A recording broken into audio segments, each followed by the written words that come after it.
Imagined that a clogged kitchen drain could turn into the most quiet and profound evening of my life.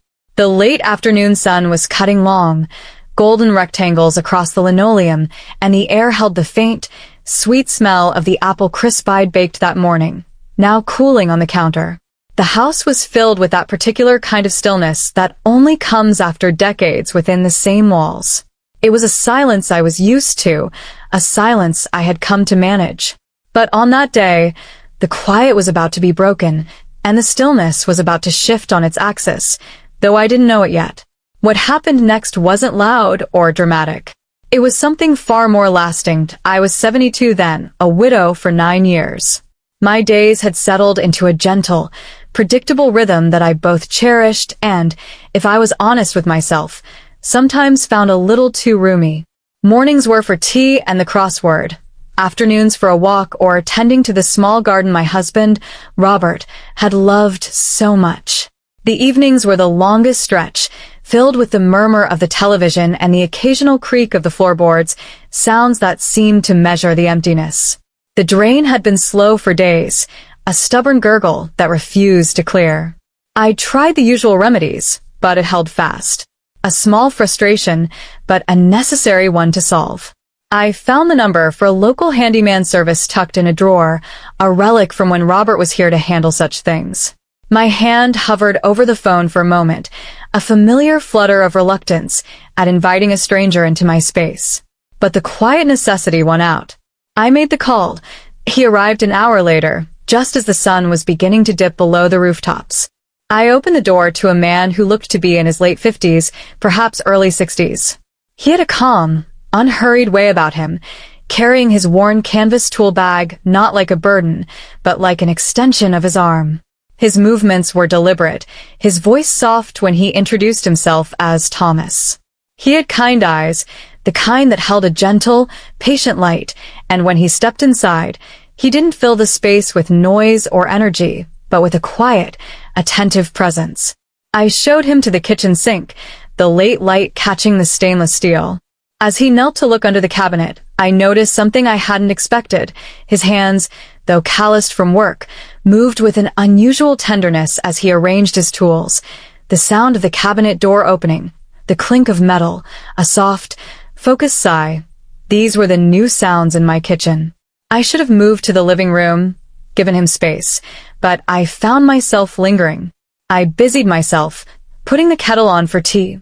A small, familiar ritual that suddenly felt different with someone else in the room. The gentle scrape of a wrench, the quiet thud of a pipe being loosened.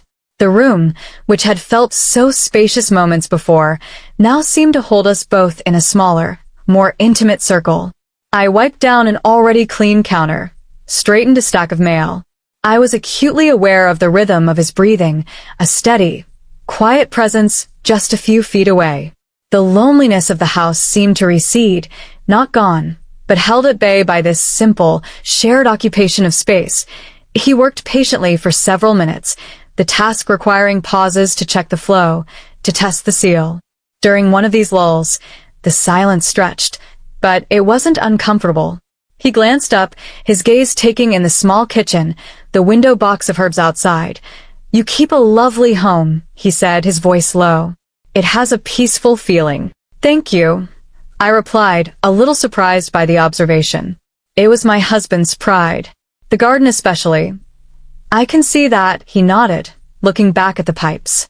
"Sometimes things just get blocked up. Doesn't mean the whole system is broken. Just needs a little careful attention." His words hung in the air, practical about the drain, but they settled somewhere deeper inside me. I paused, my hand frozen on the teacup. He wasn't just talking about plumbing. If on cue, a soft rumble of thunder sounded in the distance, and then the gentle, insistent patter of rain began to tap against the kitchen window. Thomas glanced out, then back at the now flowing drain. "Well, that's that part done," he said, but he made no immediate move to pack his tools. He noticed the slight drip from the faucet above, a minor nuisance I'd learned to ignore. "Mind if I take a look at that while I'm here? Save you another call." I found myself nodding, a quiet gratitude warming my chest. "Please." "And the rain's picking up. Would you like a cup of tea?" I just put the kettle on. He accepted with a simple, grateful nod. We sat at the small kitchen table, the rain creating a soft, gray curtain at the window, 2 mugs warming our hands. Time seemed to both stretch and compress.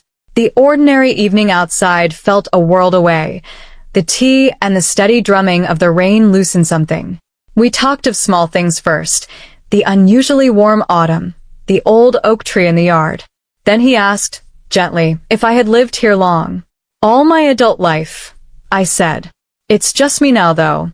For some years. He listened, not with pity, but with a quiet understanding. I know that quiet, he said after a moment. My wife passed 8 years ago. The kids are grown, scattered. My work keeps me moving, but the evenings he didn't finish the sentence. He didn't need to. We spoke of the gaps left behind, not the dramatic absences, but the small, profound ones, the second teacup left unused, the silence where another's breathing used to be, the profound loneliness of being unseen in your own home. It was a recognition of loneliness meeting loneliness, not to merge, but to acknowledge its shared shape. The rain began to lessen, the light outside shifting from gray to a deep, watery blue. Dusk was settling in. We had finished our tea. He had repaired the faucet with a quiet efficiency. The practical reason for his being there was gone. He stood, slowly, and began to gather his tools.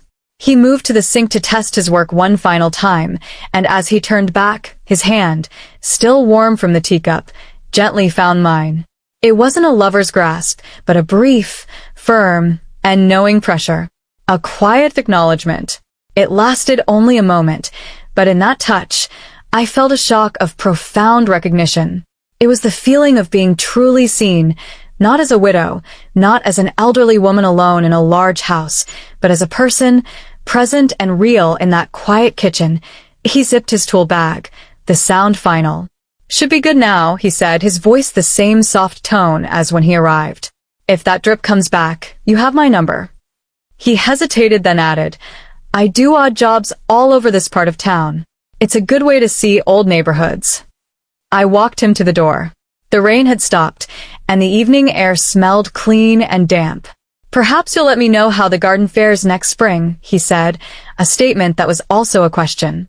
I watched him walk down the path, his silhouette blending into the blue evening.